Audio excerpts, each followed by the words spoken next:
When the U.S. Postal Service rolled out its Forever stamps in 2010 featuring a close-up of the Statue of Liberty, it wasn't actually of the iconic symbol of freedom.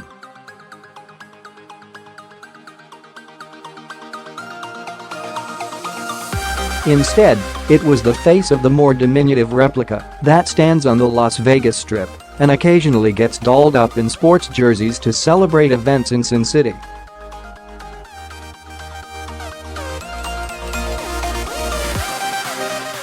As if the mix-up wasn't embarrassing enough, it's also going to cost the Postal Service.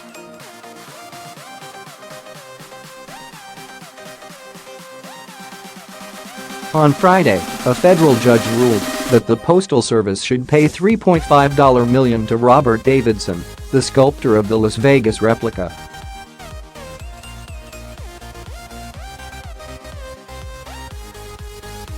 Davidson filed suit in 2013, saying that the Postal Service had infringed on his work, which was original and therefore protected.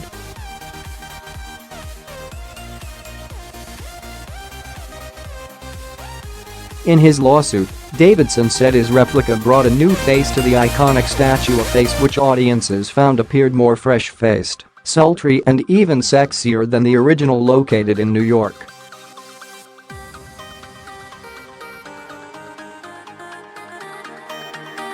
The government argued that it owed Davidson nothing because the statue is a replica and doesn't contain original work, which would make his copyright invalid.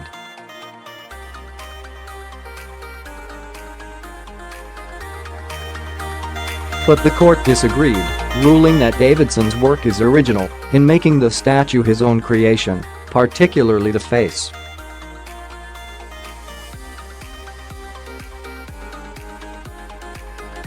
A comparison of the two faces unmistakably shows that they are different, Judge Eric Brugink wrote.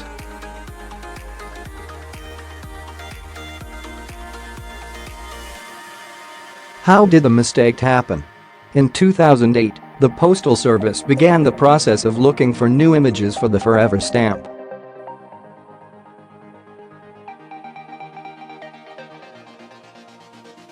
Its then manager of stamp development had been looking for something different and unique in the Statue of Liberty image because it had already been used in at least 20 different stamps, according to his court testimony that's summarized in the court's opinion.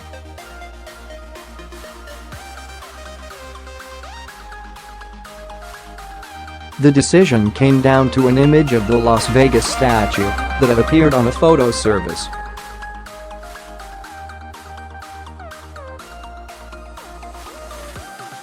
The Postal Service purchased a license of that photograph. Several Postal Service officials testified that they wouldn't have selected that image had they known that it wasn't the real Statue of Liberty.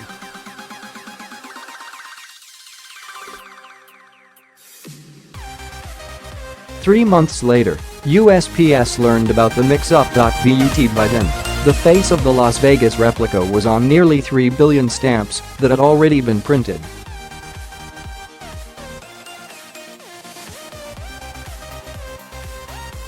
The Postal Service attempted to make the best of it in its public statements. Eventually, the Lady Liberty stamp was retired in 2014 after about 4.9 billion had been sold, which amounts to about $2.1 billion in sales. The lawsuit hinged on whether Davidson's statue, which stands in front of the New York Hotel and Casino, could be considered an original work.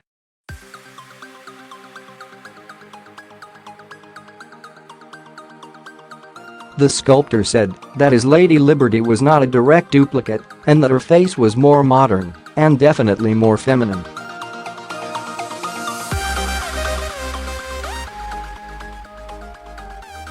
Davidson also drew attention to differences in the eyes, eyelids and upper lip. He said he was influenced by a picture of his mother-in-law, which he used to form his final version of the statue, which was completed in 1996.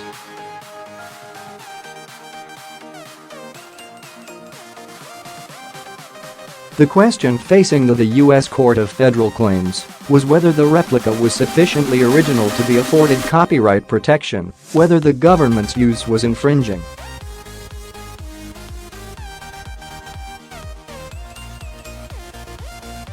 The portion used was entirely of what we consider to have been the original work contributed by Mr.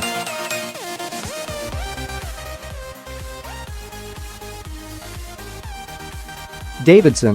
Brugink wrote. The government's only real defense is that its use did not particularly harm plaintiff's business as an industrial sculptor.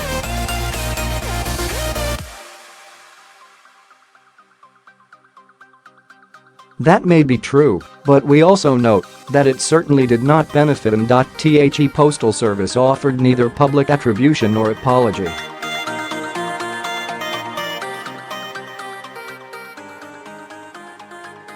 Todd Bies, Davidson's attorney, said in response to the ruling, as the court noted, Mr.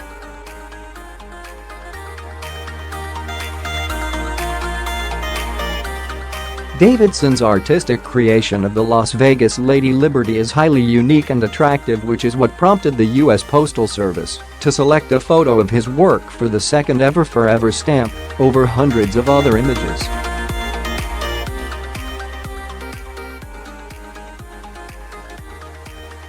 For too long, the Postal Service has endeavored to ignore the rights of artists like Mr.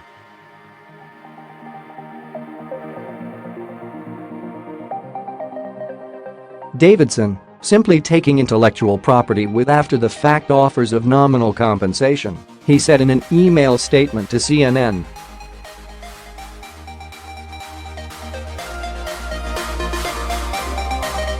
The Postal Service told CNN by email that it is reviewing the decision and will comment if and when appropriate.